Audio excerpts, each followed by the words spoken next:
Hola, hola, muy buenos días. Les saluda Kelly Alvear aquí en su informativo nacional.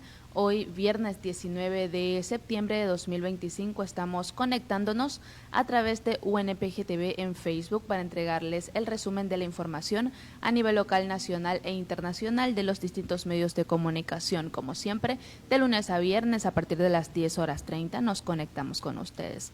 Vamos a iniciar con el desarrollo de los titulares. Daniel Noboa decreta toque de queda en 5 provincias de Ecuador y amplía el estatuto para Chimborazo. Paro nacional en Ecuador 2025. Gremios reaccionan a la movilización contra el alza del diésel. Gobierno de Ecuador advierte de sanciones ante convocatoria a paro. Publican informes sobre casos de violencia sexual de sacerdotes en Ecuador. Un hombre falleció atrapado en su vehículo tras ser chocado en la vía a la costa Guayaquil. Guayaquil se une este viernes 19 de septiembre por la paz y el arte en el Malecón 2000. Guayaquil. Una policía abatió a un delincuente que quiso atentar contra ella. Y en lo internacional encuentran restos de misiles y drones rusos en territorio de la Unión Europea. Las elecciones anticipadas de Moldavia, una encrucijada entre Rusia y la Unión Europea. Kallas insta a los Estados miembros a apoyar el plan de la Unión Europea de sancionar el comercio israelí.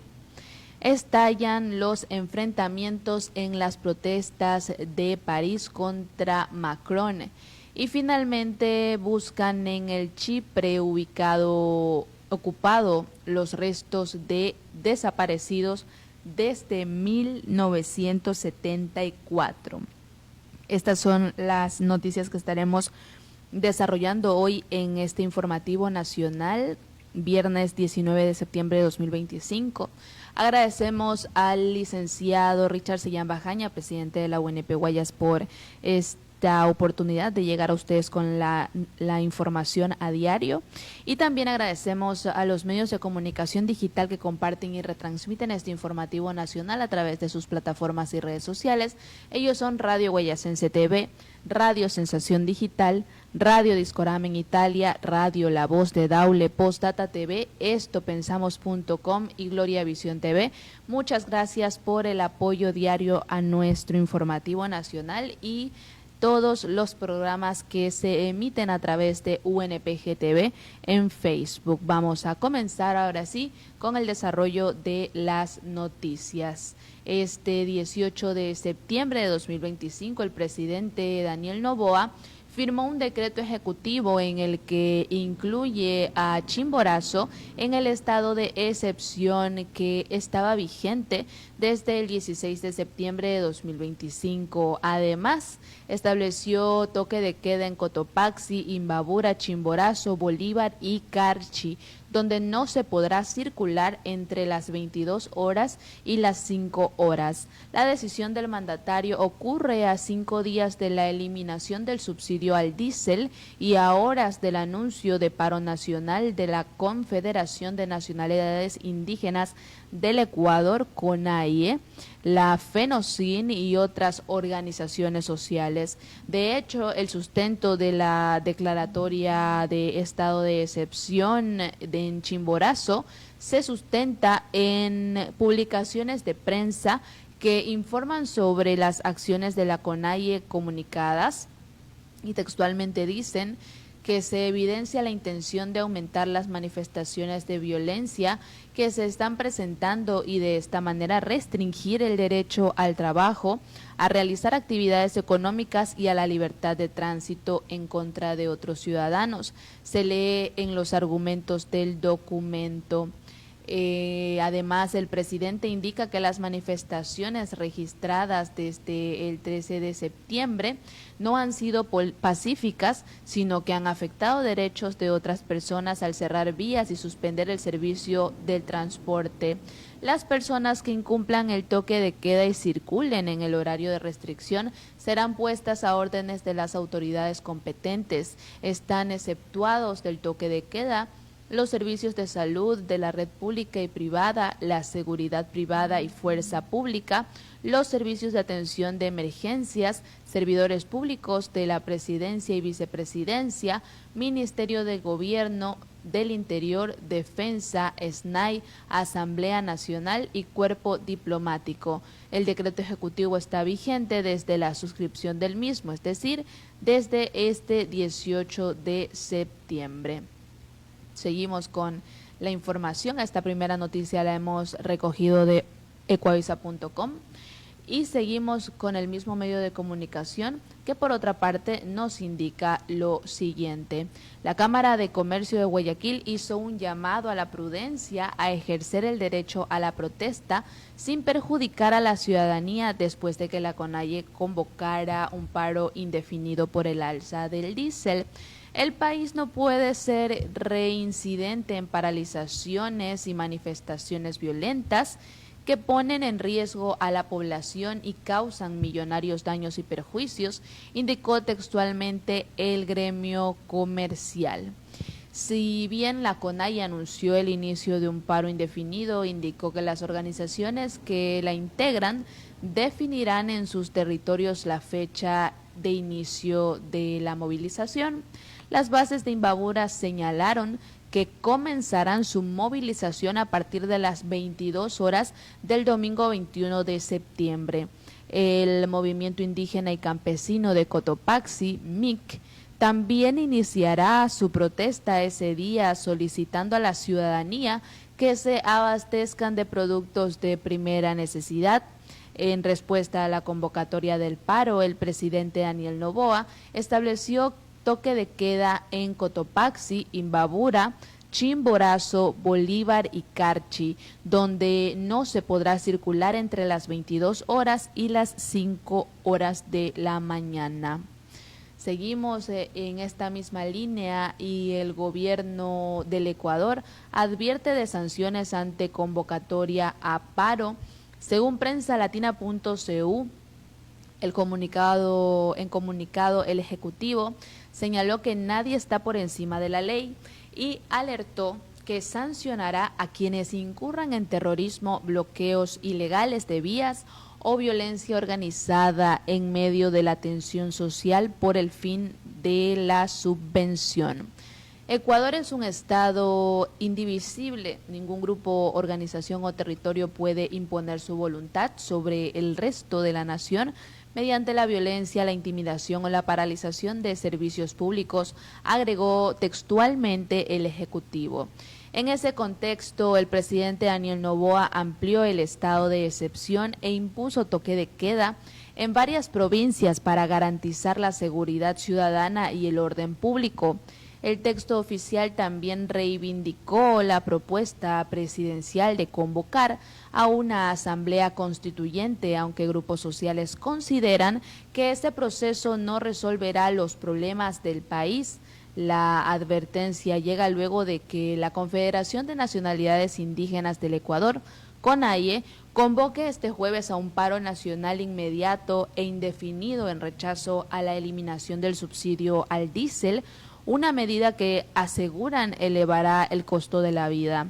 Otras organizaciones como campesinos y sindicatos afirmaron que se unirán al paro, aunque aún no hay una fecha definida para el inicio ni acciones concretas sobre la manera en que se llevará a la práctica esa decisión.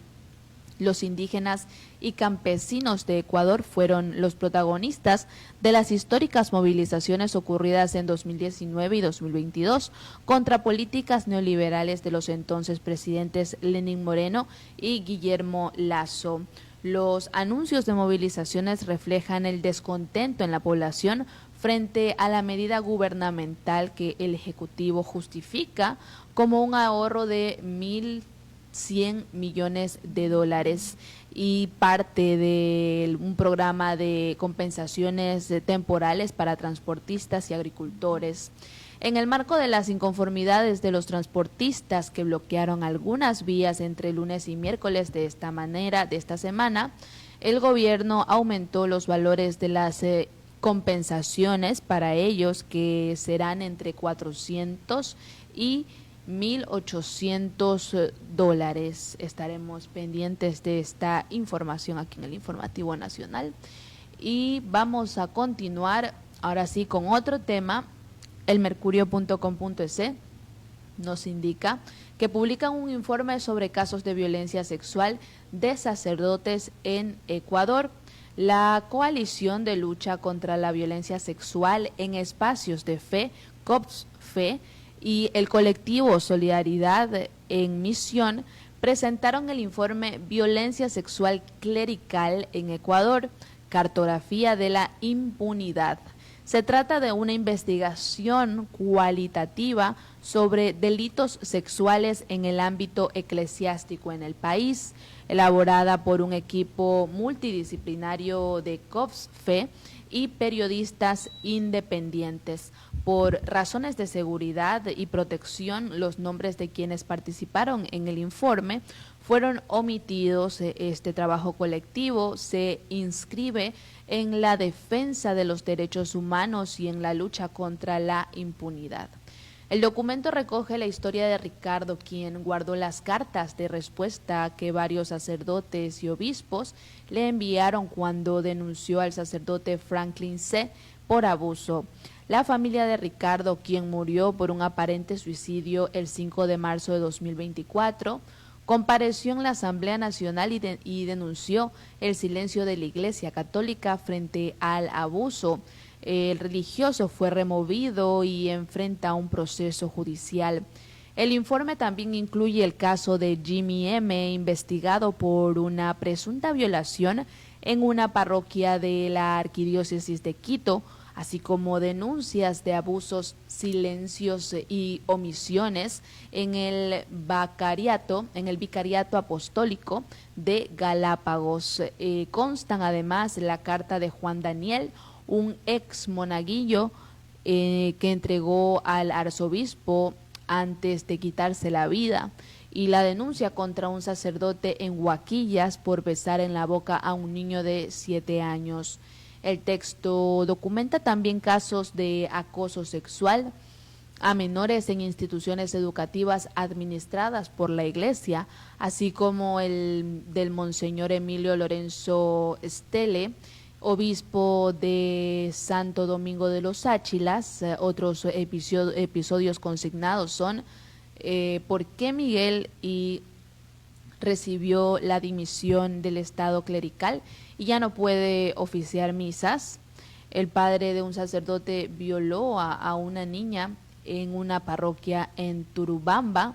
Denuncia en contra de Arturo E. Asimismo, se mencionan denuncias como Alfredo E. acudió a la Fiscalía General del Estado para acusar al sacerdote Fernando Z., o también Olón abrió el debate sobre la realidad que se repite. Residentes pescaron a un sacerdote con adolescentes y uno en ropa interior. El informe recoge también los casos conocidos como el padre Reinaldo y sus escándalos, y también Yo respondo ante Roma, la respuesta del arzobispo de Quito ante el abuso de Julián. En el documento se explica que en Ecuador existen 4 arquidiócesis. Quito, considerada la primada del Ecuador, es decir, la más antigua e influyente, Guayaquil, Cuenca y Portoviejo. Quito tiene bajo su órbita a Ibarra, Latacunga, Santo Domingo y Tulcán, mientras que Cuenca supervisa jurisdicciones como Loja, Azogues, Santa Elena y Riobamba. De igual manera, se señala que los tribunales metropolitanos están en Quito, Guayaquil, Cuenca y Portoviejo. Estas instancias conocen ciertos procesos penales, canónicos y causas administrativas. El informe solicita revisar el protocolo para la prevención del acoso y abuso sexual a niños, niñas y adolescentes, y personas vulnerables de la Conferencia Episcopal Ecuatoriana, disponible en la página web de la Arquidiócesis de Cuenca. Seguimos con el desarrollo de la información. No olviden que pueden darle like, comentar y compartir este informativo nacional a través de UNPG TV en Facebook. Ecuavisa.com nos trae un reporte. Un hombre falleció atrapado en su vehículo tras ser chocado en la vía a la costa Guayaquil. Aquí tenemos un reporte que vamos a reproducir en este momento en pantalla. Un conductor falleció producto de un siniestro de tránsito en la vía a la costa oeste de Guayaquil. El incidente ocurrió cerca de las 7:30 de la noche de ayer, según detalló el agente Clever Quintero de la Oficina de Investigación de Accidentes de Tránsito, OIAT. El hombre conducía sentido Guayaquil-Cerecita cuando fue impactado. En donde en funciones preliminares, no definidas aún, se presume que ha habido un choque por alcance, producto del mismo, el vehículo desvía su trayectoria y termina sobre el parterre central. El agente agregó que producto del choque, el auto avanzó 80 metros, la parte frontal del carro se destrozó y el conductor terminó atrapado entre los fierros. El hecho fue alertado al ECU 911, pero cuando llegó personal del cuerpo de bomberos, el hombre ya había fallecido. Se está haciendo los análisis de campo, fijando todos los huellas e indicios para poder determinar si hay otro vehículo involucrado y quizás la tipología o qué tipo de vehículo es el que presuntamente se ha impactado con el vehículo siniestrado aquí en el momento. Un vehículo de medicina legal se llevó el cadáver y personal de la OIAT subió el vehículo a una plataforma para trasladarlo a un centro de retención vehicular. Seguimos con la revisión de la información más reciente y Metro Ecuador nos indica que Guayaquil se une este viernes 19 de septiembre por la paz y el arte en el Malecón 2000. Guayaquil se prepara para un fin de semana vibrante con una agenda festiva que promueve el arte, la cultura y la unidad en el Malecón 2000, desde un llamado a la paz hasta clases de baile y capoeira. La Fundación 2000, Malecón 2000, invita a la ciudadanía a participar en actividades diseñadas para disfrutar en familia con amigos. El viernes el hemiciclo, la rotonda, se convertirá en un lienzo para la paz. En conmemoración del Día Internacional de la Paz, el artista Paul Coronel, líder del movimiento Arte por la Paz Ecuador, ha convocado a los guayaquileños a unirse a una iniciativa simbólica bajo el lema Manos Unidas por la Paz. Los asistentes podrán plasmar sus manos pintadas con los colores de la bandera nacional sobre una gran tela blanca de 10 metros, simbolizando la unidad y la esperanza. La actividad se llevará a cabo de 9 a 18 horas. Por otra parte, el sábado, la energía del baile tomará la explanada junto a la rotonda.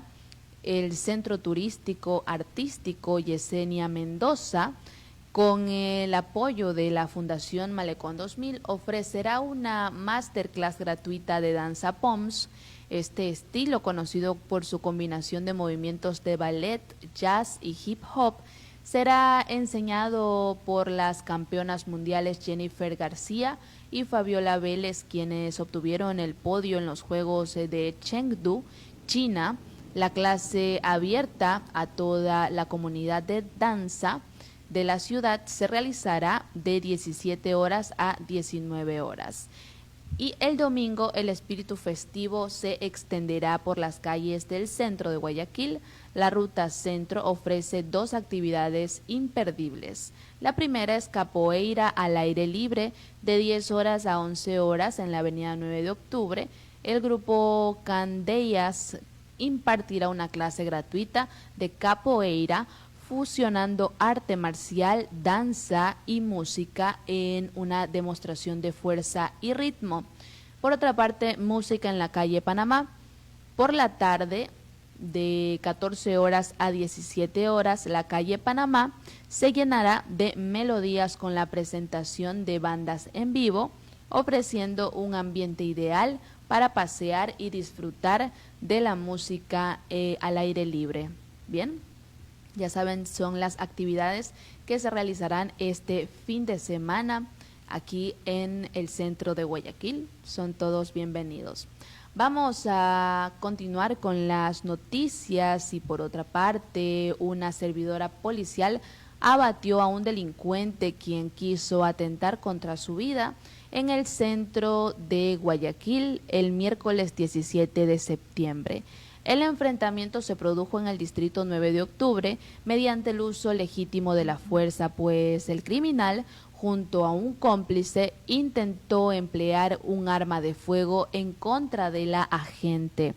Tras las investigaciones realizadas, la Policía Nacional verificó que el abatido registraba antecedentes por tráfico de drogas. En lo que va de 2025, más de 75 delincuentes han sido abatidos por las fuerzas del orden. El martes 16 de septiembre, otro antisocial fue abatido en el sur de Guayaquil. Al mediodía de esa jornada, servidores policiales detectaron a 2 sujetos a bordo de una motocicleta intentando sustraer pertenencias de un ciudadano en la avenida Domingo Comín. Al intervenir, uno de los individuos portaba un arma de fuego, lo que obligó al personal policial a hacer uso legítimo de la fuerza, resultando en el fallecimiento de un colombiano. Seguimos con las noticias y ahora sí vamos al ámbito internacional. Brevemente vamos a revisar las noticias de Euronews.com. Encuentran restos de misiles y drones rusos en territorio de la Unión Europea. Vamos a ver este reporte. Restos de un misil fueron encontrados en el sureste de Polonia más de una semana después de que las autoridades locales dijeran que el espacio aéreo de su país fue violado por más de 20 drones rusos. Los fragmentos del proyectil se encontraron en un campo, a unos 150 metros de varios edificios. Según las autoridades, el misil probablemente fue uno de los empleados para derribar a los drones rusos durante la incursión que tuvo lugar entre el 9 y el 10 de septiembre, cuando al menos 21 drones rusos entraron en Polonia coincidiendo con un fuerte ataque aéreo contra Ucrania. Al mismo tiempo, se encontraron en la costa de Letonia fragmentos de una aeronave no tripulada rusa días después de que las autoridades rumanas dijeran que un dron del Kremlin había penetrado su espacio aéreo. Moscú ha intensificado sus ataques contra Ucrania, matando a civiles y destruyendo edificios residenciales, a pesar de los esfuerzos liderados por Estados Unidos para negociar un alto el fuego. Las defensas aéreas ucranianas declararon haber destruido 71 drones rusos durante la noche. Seguimos con la información internacional y por otra parte las elecciones anticipadas de Moldavia, una encrucijada entre Rusia y la Unión Europea. La República de Moldavia se prepara para elegir un nuevo parlamento. Las elecciones anticipadas están previstas para el 28 de septiembre y fueron convocadas por la presidenta Maia Sandu después de que el gobierno pro-occidental del primer ministro Dorin Răzăan se derrumbara el mes pasado tras una moción de censura. El país está en proceso de adhesión a la Unión Europea, pero también está cerca de la guerra de Ucrania y lucha por resistir los ataques híbridos de Rusia. Los sondeos de opinión indican una carrera reñida entre candidatos proeuropeos y prorrusos, lo que significa que cada voto cuenta. Por tanto, los votos de la región separatista de Transnistria son clave. Administrativă dintre Republica Moldova și regiunea transnistreană. Aici, în satul Barnița, va fi deschisă o secție de votare unde vor putea să vină să aleagă viitorul Parlament cetățenii moldoveni din regiunea transnistreană. 12 astfel de secții vor fi deschise în total pe teritoriul Republicii Moldova. Potrivit primelor estimări, la alegerile din 28 septembrie ar putea să participe aproape 30.000 de cetățeni din regiunea transnistreană. Este un număr similar cu cel al participanților la vot în ziua alegerilor pentru președintele Republicii Moldova de anul trecut. Autoritățile moldovene sunt în alertă și poliția pentru a asigura buna funcționare a secțiilor de votare în ziua alegerilor. De asemenea, poliția va avea grijă ca să nu admită destabilizări, dar și transportarea ilegală organizată a cetățenilor din regiunea transnistreană la secțiile de votare. En las elecciones presidenciales de 2024 en Transnistria, el 80% votó al candidato del Partido Socialista Alexandru Stoyanov y el 20% a la candidata del partido de centro-derecha Acción y Solidaridad Maia Sandu en la segunda vuelta. Vamos con otra información internacional y Kallas insta a los Estados miembros a apoyar el plan de la Unión Europea de sancionar el comercio israelí. Veamos este reporte.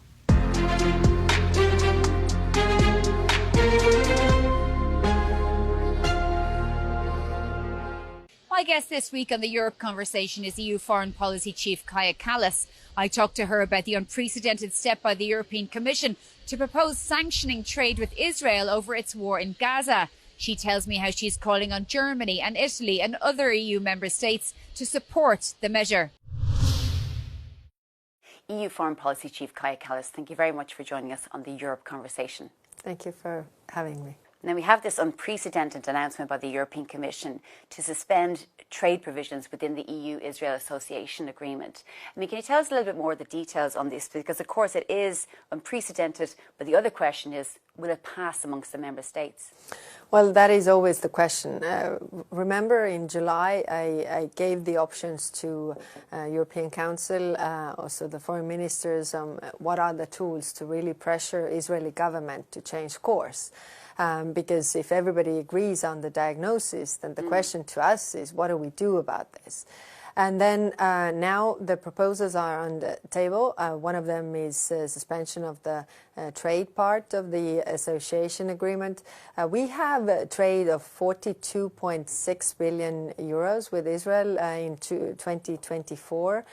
So it is a significant amount. And when it comes to the preferential treatment, then 37% of that trade really has the preferential treatment. So definitely this step will have a high cost for Israel. Now the question you posed is very correct. Will it pass in the Council? So just to confirm, 37% of 42 billion is what's on the table? It's the preferential treatment under this association agreement. So goods coming from Israel will have duties applied to them? Yes. Okay. Well, one of the main countries blocking all of this, Bien, because there's a seguimos qualified con el majority. desarrollo de la información y por otra parte tenemos aquí un video de que estallan los enfrentamientos en las protestas de París contra Macron. Los enfrentamientos estallaron en París el jueves mientras los manifestantes protestaban contra el gobierno del presidente Emmanuel Macron. La policía lanzando gas lacrimógeno para dispersar a las multitudes. Las huelgas paralizaron parte del metro de París y afectaron a otros servicios públicos, aumentando la tensión. Las manifestaciones se llevaron a cabo en todo el país, reflejando la indignación por 8 años de políticas proempresariales que, según los críticos, han perjudicado a los trabajadores y beneficiado solo a pocos. Los manifestantes exigieron al gobierno que abandonara los planes de recortar el gasto de servicios públicos, medidas destinadas a abordar el creciente déficit presupuestario de Francia. Aquí tenemos un video, no comment, de Euronews.com.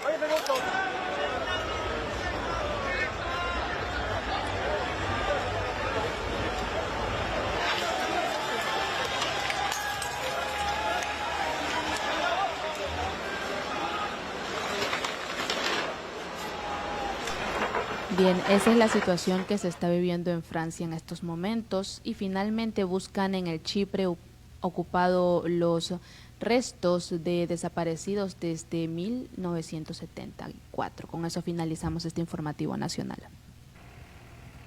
El pueblo de Galatea, en el Chipre ocupado del norte, acoge una serie de nuevas excavaciones en busca de los restos de una persona desaparecida en octubre de 1974 tras la invasión turca. Según los testimonios de los lugareños, Galatea se convirtió en un campo de prisioneros de guerra, donde soldados turcos y civiles turcochipriotas trasladaron hasta allí a personas de los pueblos cercanos. La excavación se centra en una zona pantanosa que en los meses de lluvia se convierte en un lago. El equipo del Comité de Personas Desaparecidas de Chipre busca, en concreto, a una persona de Yalusa cuya fecha de desaparición fue del 3 de octubre de 1974. Los arqueólogos creen que los restos óseos podrían estar en el lago, pero no está confirmado. También hay otros 8 desaparecidos de la zona cuyos cuerpos aún no han sido localizados. Se especula con la posibilidad de que algunos de ellos también estén enterrados en la zona del lago. Entre 2006 y 2015 se excavaron 2 tumbas colectivas en este pantano y se recuperaron e identificaron restos de varios grecochipriotas. Basándose en esto y en la información recopilada, desde entonces se han llevado a cabo al menos otras 5 excavaciones sin ningún hallazgo, la última de las cuales ha sido iniciada hace unos días por los grupos bicomunales de la Cruz Roja, formados tanto por grecochipriotas como por turcochipriotas. Se estima que unas 300.000 personas viven en la autodenominada República Turca del Norte de Chipre, solamente reconocida por Turquía. Del norte de Chipre, solamente reconocida por Turquía. Bien, de esta manera estamos culminando con el desarrollo de las noticias aquí en el Informativo Nacional. Como siempre, de lunes a viernes a partir de las 10:30 les entregamos la información más reciente de los distintos medios de comunicación. Agradecemos por siempre apoyar este Informativo Nacional. Nos vemos el día lunes. Yo soy Kelly Alviar y les deseo que tengan un excelente fin de semana. Chao, chao.